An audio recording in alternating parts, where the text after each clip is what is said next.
Ma'am, step away from the money and keep your hands where I can see them. Officer Daniel Mercer's command cut across the North Star United Bank lobby, sharp enough to silence the counting machines.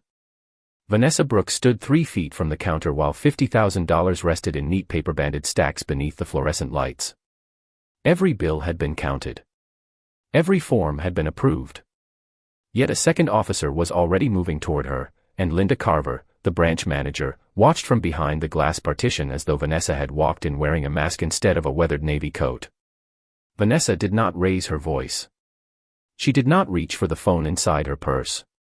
She simply looked at Mercer and asked, "What exactly am I suspected of doing?" He glanced toward Linda instead of answering. That was the first thing Vanessa noticed. The second was the young black teller named Marcus Reed standing behind the counter, holding a printed authorization sheet that no one seemed interested in reading. 8 hours earlier, Vanessa had left her downtown office alone, without a driver, an assistant, or the polished black sedan usually waiting beneath the tower. She wore her mother's old coat because the morning air had dropped below 40 degrees, and because the coat reminded her why the withdrawal mattered. By noon, she was supposed to deliver a $50,000 cashier's deposit for an abandoned library on the east side, a building she planned to turn into a free financial education center for teenagers. The withdrawal had been scheduled the previous afternoon. Her identification matched. The security code cleared. Marcus had even smiled and said, "Everything looks good, Ms. Brooks." Then Linda stepped over. Her gaze moved from Vanessa's worn leather handbag to the balance displayed on Marcus's screen. The smile she offered was thin and practiced. "That is an unusually large cash request," she said. "We'll need additional verification." Vanessa nodded. Of course. She expected a phone call, a signature comparison, perhaps a security question. Instead, Linda asked where Vanessa worked, why she needed the money, whether anyone had pressured her to make the withdrawal, and how she had acquired the funds in the account. Each question sounded official. Together, they formed something colder.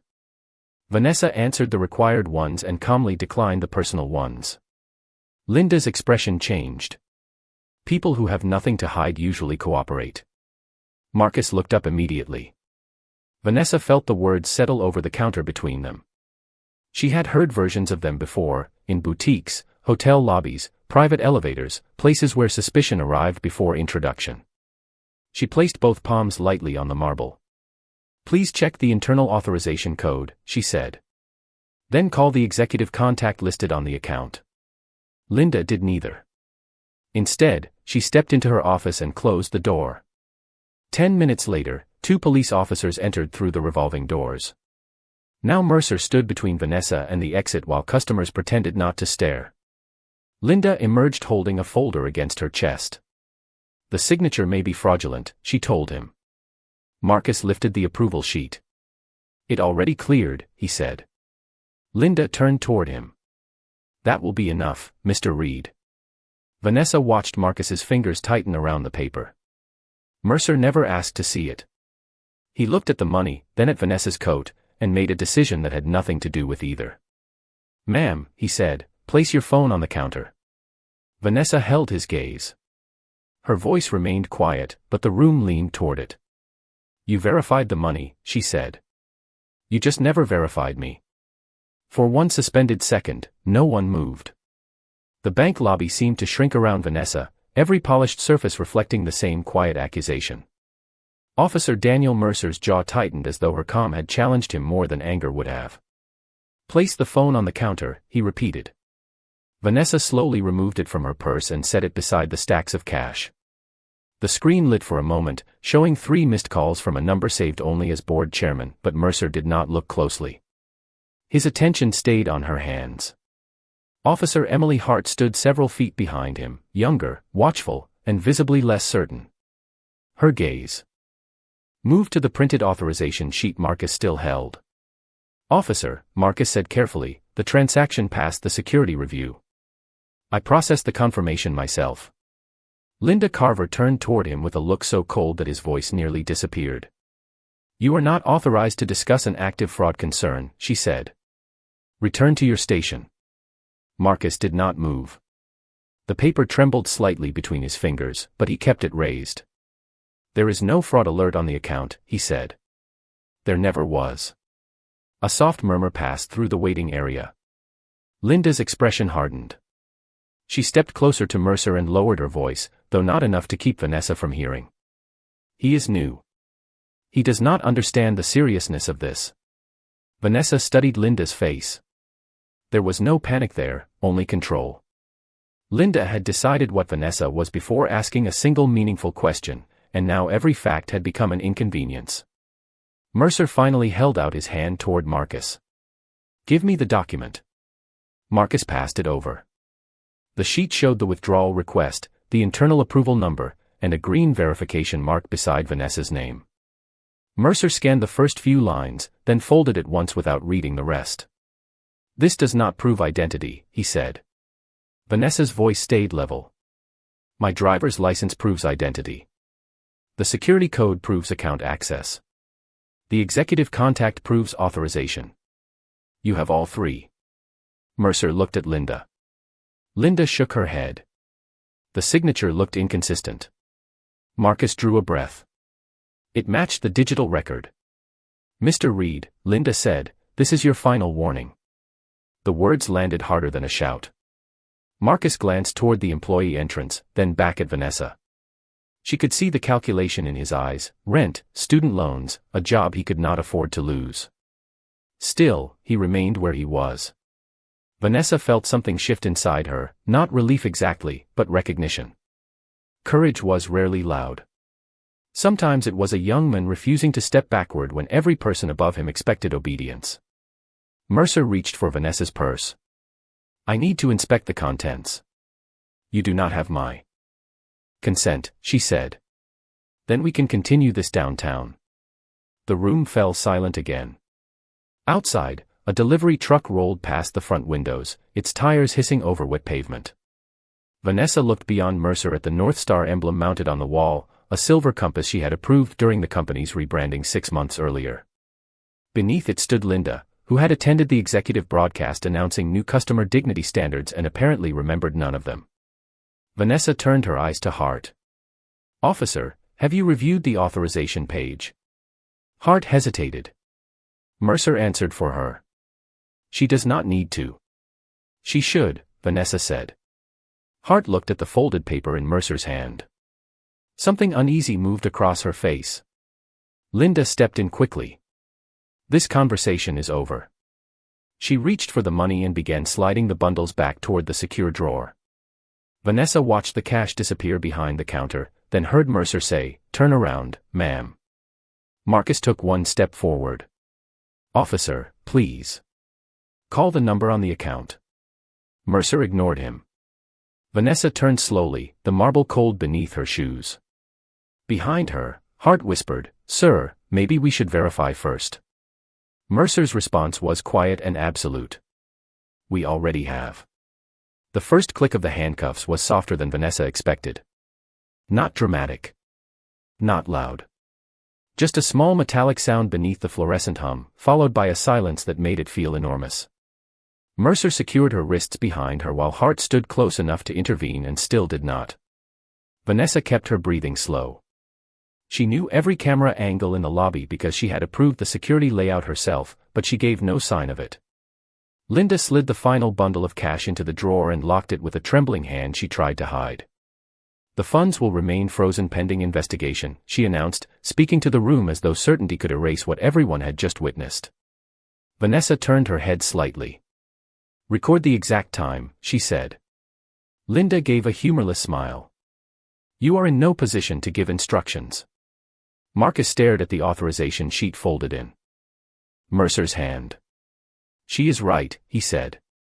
"The system logs will matter." Linda's eyes snapped toward him. "Go to the break room. Now."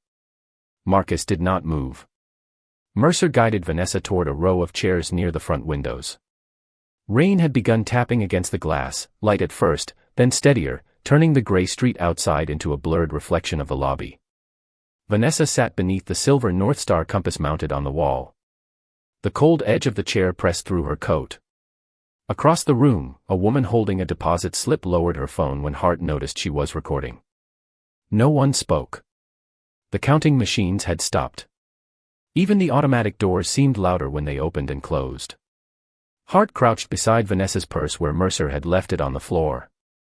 "I am going to collect your identification," she said, but her voice lacked authority now. Vanessa looked at her. "You already have it." Hart paused, then opened the wallet. A driver's license rested behind the clear plastic sleeve. Beneath it was a black metal card with silver lettering. Hart slid it free and read the name once, then again. Vanessa Brooks. Chief Executive Officer. Northstar United Bank. Her eyes lifted slowly to the logo above Vanessa's head. The same compass. The same silver lines. The same corporate seal. For several seconds, Hart forgot to breathe. Mercer noticed. "What is it?" he asked. Hart stood and handed him the card. He read it, frowned, and turned it over. This could be fake. Vanessa almost smiled, but there was no warmth in it. "Call the number on the back." Linda stepped forward too quickly. "Credentials can be printed. People manufacture convincing documents every day." Marcus looked at her with open disbelief. "That card is issued by corporate security." Linda ignored him. Mercer examined Vanessa as though expecting her face to change under pressure. It did not. "You expect us to believe you run this bank?" he asked. Vanessa met his eyes. "I expected you to verify before deciding I was a criminal." Hart looked toward the folded authorization sheet again. "Sir, we should call." Mercer's mouth tightened. Before he could answer, every desk phone in the branch rang at once. The sound tore through the silence, sharp and synchronized. Linda froze. Marcus looked toward the nearest screen. A red priority banner appeared across the banking system. "Immediate executive verification required. Contact headquarters." Linda's office phone continued ringing behind the glass. Once. Twice. 3 times. She finally walked toward it, each step slower than the last. Vanessa watched her lift the receiver. Linda gave her name. Then all color left her face.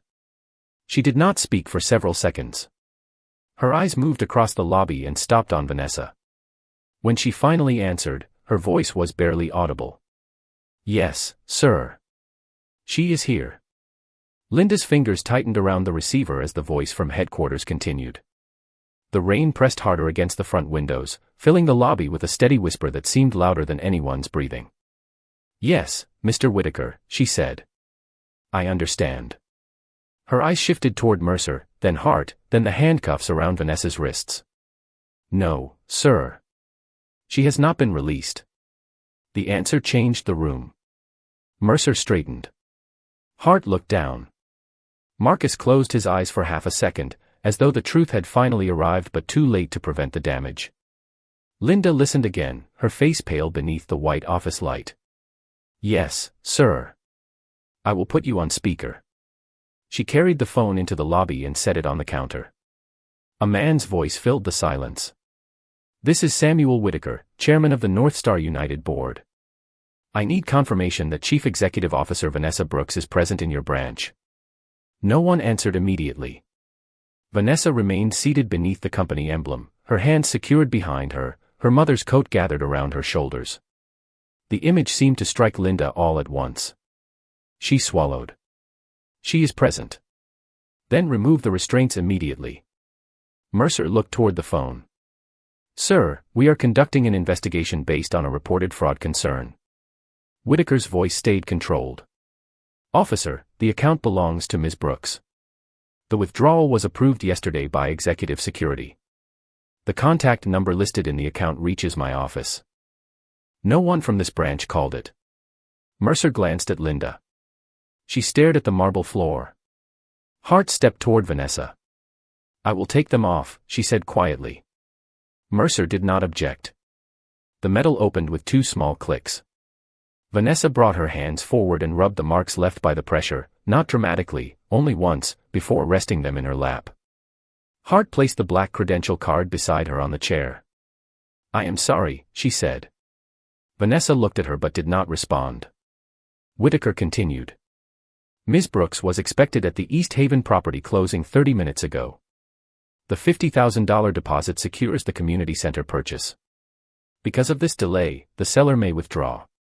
Linda finally lifted her head. I did not know about the property. Vanessa's voice was calm. You did not need to know. You only needed to follow the verification process. The words landed without anger, and that made them heavier. Marcus reached for the crumpled approval sheet and carefully flattened it against the counter. Every required field was visible. Every code was correct. Linda looked at it as though seeing it for the first time. Mercer removed his hand from his belt and stepped back. We acted on the information we received. Vanessa stood slowly. The lobby watched her rise, not as a suspect now, but as the woman whose name appeared on every corporate directory and every executive report Linda had received for months. Vanessa picked up her phone. 6 missed calls filled the screen. 3 from Whitaker. 2 from the closing attorney. 1 from the director of the East Haven Youth Foundation. She called the attorney first. This is Vanessa Brooks, she said. I have been delayed. Please ask the seller for 20 more minutes. She listened, then closed her eyes briefly. Understood. The call ended. Linda stepped closer. Ms. Brooks, I can have the cash prepared immediately. Vanessa looked toward the secure drawer. The cash was already prepared. Linda stopped. Around them, the bank remained motionless. Vanessa turned to Marcus. Print the complete transaction record, including every manual override and every internal note added this morning. Linda's mouth opened. Vanessa continued before she could speak. Preserve all security footage from the moment I entered. Preserve the emergency call. Preserve the account access log. Mercer's expression hardened again, but this time not with authority. With recognition. This was no longer a misunderstanding he could leave behind. Linda lowered her voice. Are you firing me?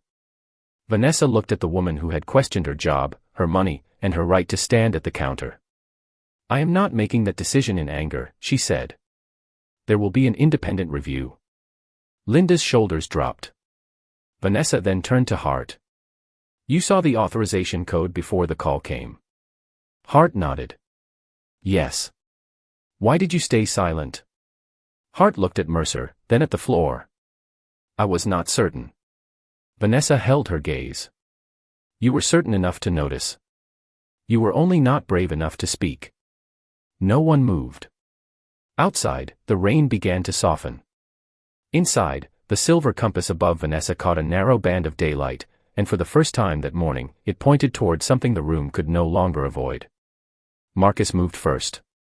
He carried the flattened authorization sheet to the nearest printer, entered his employee code, and began pulling the full transaction history from the system. The machine hummed while pages slid into the tray one by one. Linda stood behind the counter with both hands resting on the marble, no longer trying to appear in control. Mercer watched Vanessa with the guarded expression of a man searching for one remaining fact that might restore the certainty he had lost. Ms. Brooks, he said, I understand this looks bad. Vanessa turned toward him. It does not look bad, Officer Mercer. It is bad. His face tightened. We responded to a call from bank management. And when evidence contradicted that call, you ignored it. Hart lowered her eyes. Mercer glanced toward the customers, several of whom were still holding their phones. The room had become a witness. Marcus returned with a stack of printed pages and placed them in front of Vanessa. The request was entered yesterday at 4:12 in the afternoon, he said. Executive security approved. It at 4:19. The account note says no additional hold was required. He pointed to another line. At 9:43 this morning, Ms. Carver added a manual fraud flag. Vanessa looked at Linda. On what basis? Linda drew a slow breath. The transaction felt inconsistent with the customer profile. What part of the profile? Vanessa asked. Linda looked toward the screen, but the answer was not there. The amount. The cash request. The circumstances. The circumstances were a verified account, scheduled funds, matching identification, and a teller-following procedure. Vanessa's voice never rose. What remained? Linda said nothing. The silence stretched until the rainwater sliding down the windows sounded like thin fingers against glass. Marcus turned another page. There is more. He showed Vanessa an internal note entered under Linda's credentials. Customer became defensive when questioned. Possible impersonation risk. Vanessa read it twice. Her face did not change, but something colder settled behind her eyes. I answered every required question, she said. I declined to explain my private purchase. Linda's voice weakened. Your refusal increased concern. No, Vanessa replied. My refusal removed the story you wanted me to tell. Mercer shifted his weight. Hart looked at the note and then at Vanessa. Ma'am, I should have spoken sooner. Vanessa held her gaze. Yes, you should have. Hart accepted the words without defense. I saw the approval code. I knew it needed review. But you let rank decide what truth was allowed to matter. Hart nodded once. Mercer stepped forward. That is enough. She followed my direction. Vanessa turned to him. Then the responsibility begins with you. The sentence landed cleanly. Mercer opened his mouth, but the bank's front doors turned again before he could answer. A tall man in a charcoal overcoat entered with two members of North Star Corporate Security and a woman carrying a legal folder. Samuel Whitaker crossed the lobby without slowing.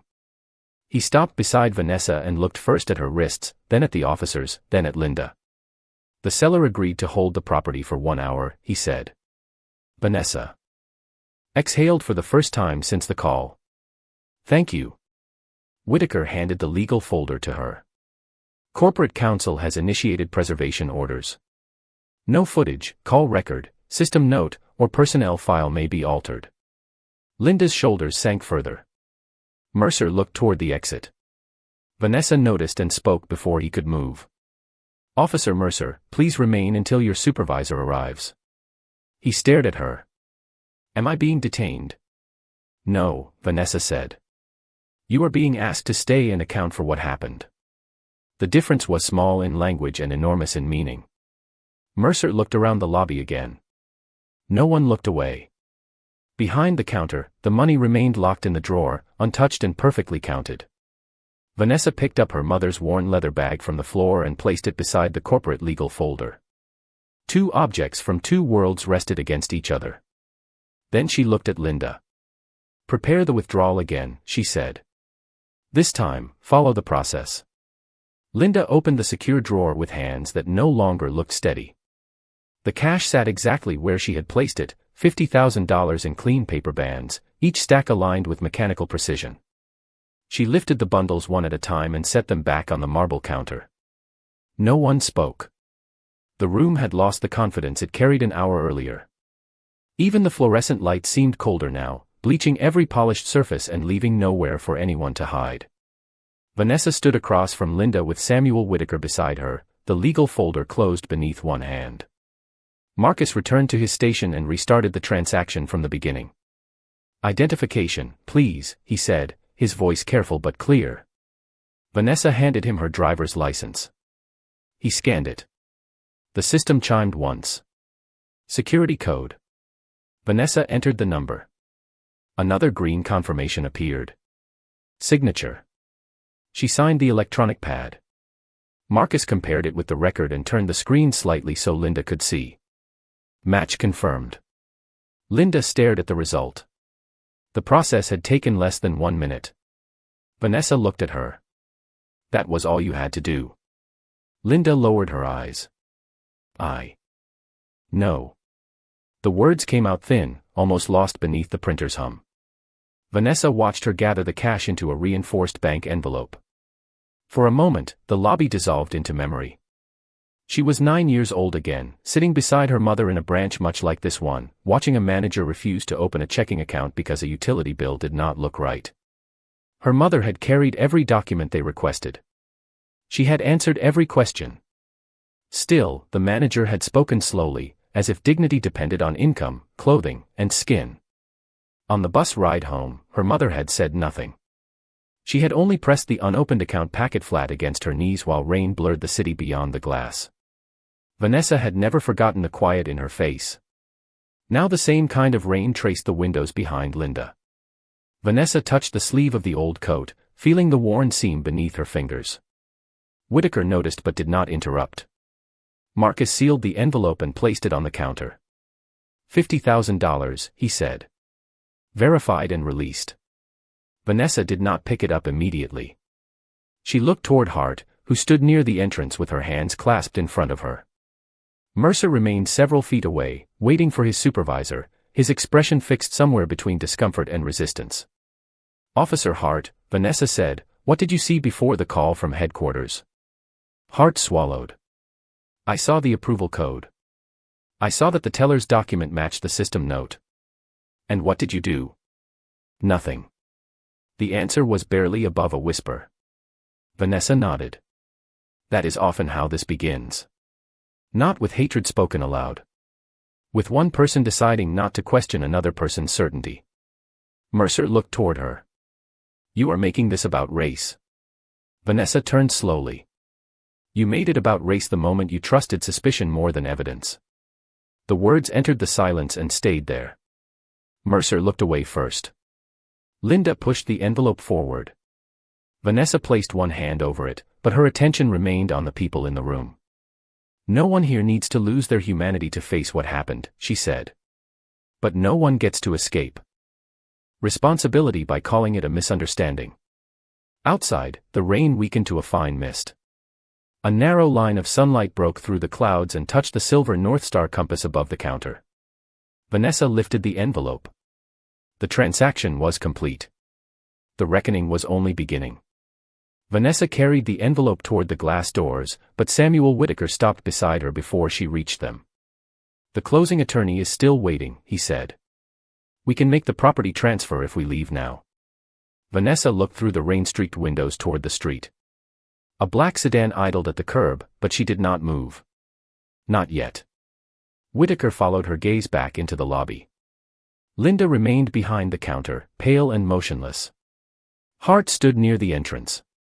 Mercer's supervisor had just arrived, a broad-shouldered captain named Raymond Cole, whose expression changed the moment he saw the corporate security officers and the preserved records on the counter. Vanessa placed the envelope beside her mother's worn handbag and turned toward him. Captain Cole, before anyone gives you a version of what happened, I want you to review the footage and the authorization log. Cole nodded. That is exactly what I intend to do. Mercer spoke quickly.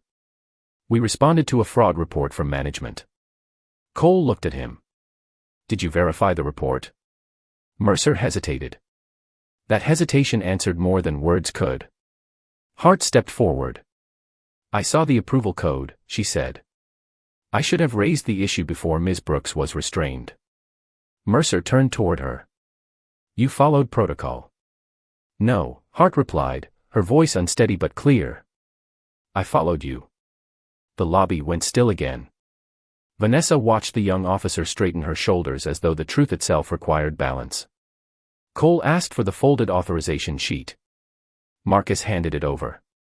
Cole read the green confirmation, the executive approval, and the timestamp. Then he looked toward Linda. What information did you give dispatch? Linda's lips parted, but no sound came at first. I said there was a suspected account impersonation. What evidence supported that? She looked at Vanessa.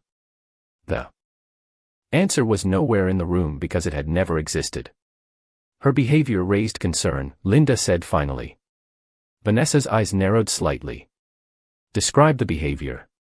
Linda glanced toward the customers, toward the phones, toward every witness she had ignored when she believed power belonged to her. She would not explain the purpose of the withdrawal. Marcus spoke before anyone else could. She was not required to. Linda's face tightened. I was protecting the bank. Vanessa stepped closer to the counter, not threatening, not triumphant. You were protecting a story you had already written about me. Linda looked down. The rain outside had stopped completely, leaving beads of water suspended on the glass. Whitaker opened the legal folder and placed a second document beside the transaction record. This is the preliminary preservation notice, he said. It includes customer profiling concerns from this branch over the past 18 months. Linda looked up sharply. Vanessa turned toward him. There were other complaints. Whitaker's expression darkened. 7. 4 were closed at branch level. 3 were marked insufficient evidence. Marcus stared at Linda. Hart's face changed. Mercer said nothing. Vanessa opened the folder and read the first page. A black veteran questioned over a cashier's check. A Latina business owner asked to prove the source of a routine deposit. An elderly black couple delayed for nearly 2 hours while trying to transfer their own savings. Different names. Different dates. The same language appeared again and again. Unusual behavior. Inconsistent profile. Additional concern. Vanessa felt the weight of the envelope beneath her hand, but the money no longer seemed like the most important thing in the room. This had not begun with her. It had only become visible because she carried a title powerful enough to force people to look. She closed the folder. The review will not stop with this morning, she said. Linda's face fell. Vanessa turned to Whitaker. Suspend all discretionary profiling flags at this branch until corporate compliance completes an audit.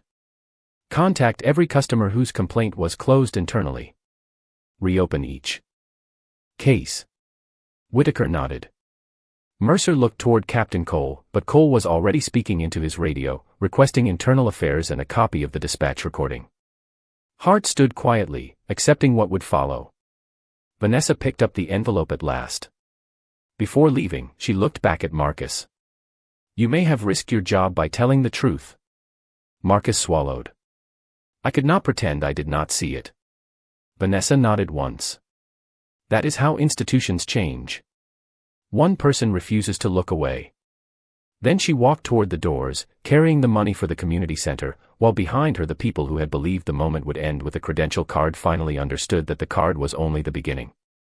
The East Haven closing took place 42 minutes later in a modest conference room above a neighborhood pharmacy. Vanessa arrived with the sealed envelope, her mother's coat still damp at the shoulders, and signed the final documents beneath a ceiling fan that clicked with every turn. The seller accepted the deposit. The abandoned library officially belonged to the foundation. Yet when the room applauded, Vanessa felt no victory. Her wrist still carried faint red lines, and the faces from the bank followed her through every signature. 3 days later, North Star placed Linda Carver on administrative leave and announced an independent review of the branch. Captain Cole confirmed that Internal Affairs had opened an investigation into Mercer's decisions and Hart's delayed response. The news spread quickly. Some people praised Vanessa. Others accused her of using her title to punish employees for a simple mistake. She read none of the comments.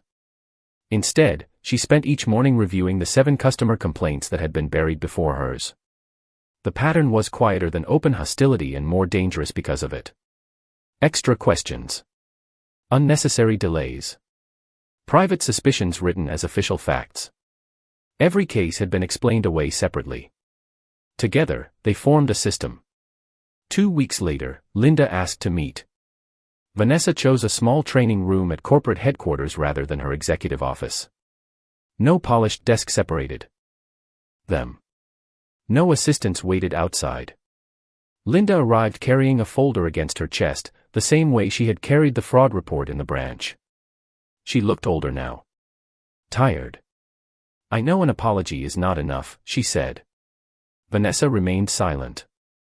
Linda opened the folder and placed several pages on the table. These are the complaints I closed. I read them again. Her voice shook. I told myself I was being careful. I told myself I treated everyone the same. Vanessa looked at the documents. Did you? Linda's eyes filled, but she did not look away. No, the word was small and honest. I believed I could recognize risk by instinct. But my instinct was built from assumptions I never questioned. Vanessa leaned back. And those assumptions had consequences for people who did not have my title. Linda nodded. That is the part one cannot stop thinking about. She pushed another page forward. It was a letter of resignation. Vanessa did not touch it. Leaving is easier than changing, she said. Linda looked confused. You want me to stay? I want the review to decide whether you stay. I do not want shame to become an escape route. Linda's hands folded tightly in her lap. Vanessa continued. If you remain employed, you will not return to management. You will complete retraining, meet with the customers whose complaints you dismissed, and listen without defending yourself. If any of them agree, you will hear what your decisions cost them. Linda lowered her head. I will. Do not agree because I am the chief executive officer, Vanessa said. Agree because you understand that accountability is not humiliation. Linda looked up slowly. For the first time, there was no polished explanation waiting behind her eyes. Only recognition. Later that afternoon, Hart arrived alone. She wore civilian clothes and carried no badge. I requested the meeting, she said. I wanted to tell you that I testified fully. Vanessa gestured toward the chair. Hart sat but kept her hands in her lap. Officer Mercer says I betrayed him. Did you? Vanessa asked. Hart thought for a moment. I think I stopped betraying what the badge was supposed to mean. Vanessa studied her face. That realization came late. Yes. Hart's answer did not ask for mercy. I cannot change that. But I can decide what I do the next time. Vanessa nodded once. Then make sure there is a next time, and make sure someone else does not have to suffer before you find your voice. Hart stood to leave, then paused at the door. I am sorry. Vanessa did not offer forgiveness. Not yet. She only said, become someone whose apology has weight. Hart nodded and left. Vanessa remained alone in the training room as evening light spread across the table. Linda's resignation letter rested beside Hart's written statement. 2 documents. 2 failures. 2 possible beginnings. Vanessa folded her mother's coat over the back of the chair and looked through the window toward the city below. Justice, she understood, was not the moment powerful people froze. It was what they chose to do after they could no longer deny the truth. 6 months later, the old East Haven Library opened its doors again.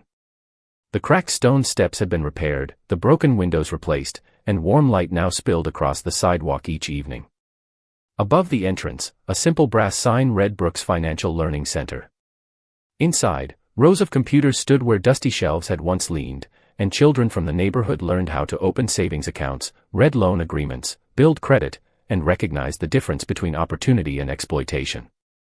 Marcus Reed had left the branch floor to become the center's first financial education director. On opening day, he stood beside a group of teenagers as they practiced signing their names on account forms. He still remembered the authorization sheet trembling in his hand, but now his voice carried confidence. Northstar had changed as well. The independent audit found that 6 of the 7 earlier complaints had been mishandled. New verification standards were introduced across every branch in the country. Employees could no longer create discretionary fraud flags without documented evidence and secondary review. Customer complaints were sent directly to an independent compliance team, and every manager completed training built around real cases. Including Vanessa's. Linda Carver was removed from management but remained with the company under strict supervision. She met with 4 customers whose complaints she had dismissed. 2 refused to speak with her. 1 accepted her apology. The elderly couple simply asked her to sit quietly while they described the humiliation of being treated like strangers to their own savings. Linda listened. She did not defend herself. Officer Mercer received a formal suspension and mandatory retraining after the investigation concluded that he had ignored available evidence and relied too heavily on the manager's assumptions. Officer Hart remained on duty, but something in her changed. Months later, during another call at a different bank, she stopped the questioning long enough to review the documents herself. The customer walked away with dignity intact. No headlines followed. No one applauded. That was exactly the point. On the afternoon of the center's opening, Vanessa stood near the front window wearing her mother's navy coat. It had been cleaned and carefully repaired, but the cuffs still showed their age. Behind her, mounted inside a narrow glass case, rested the old account packet her mother had carried home decades earlier after being denied service. Beneath it was a small engraved sentence, "She was denied dignity here. Others will be taught to protect it." Samuel Whitaker approached and handed Vanessa a framed copy of Northstar's new customer standard. Verify facts. Preserve dignity. She read it, then placed it beside the glass case. Across the room, Marcus helped a 13-year-old girl make her first $10 deposit. The girl counted the bills twice before sliding them across the table. Marcus accepted them with both hands, as though the amount mattered because the person did. Vanessa watched quietly. The $50,000 had purchased a building, but the truth had built something larger. It had exposed a system that confused authority with accuracy and suspicion with wisdom. It had also revealed that courage did not always belong to the person with the highest title. Sometimes it belonged to the teller who refused to stay silent. Sometimes it arrived late, in an officer who finally admitted fear. Sometimes it began with a woman choosing accountability over revenge. Vanessa reached into the pocket of her mother's coat and found the old bus token she had carried since childhood. She placed it inside the case beside the unopened account packet. Sunlight crossed the room and touched the signatures of the children seated at the long table. Pens moved softly over paper. No one asked whether they belonged there. No one looked at their clothes before looking at their documents. No one decided their future before hearing their names. Vanessa stepped back and let the room continue without her. The lesson was simple, but not easy. Kindness is not weakness, and fairness is not a favor granted by the powerful. It is a responsibility shared by everyone who sees the truth. And when the next person is judged before the facts are known, who will have the courage to speak first?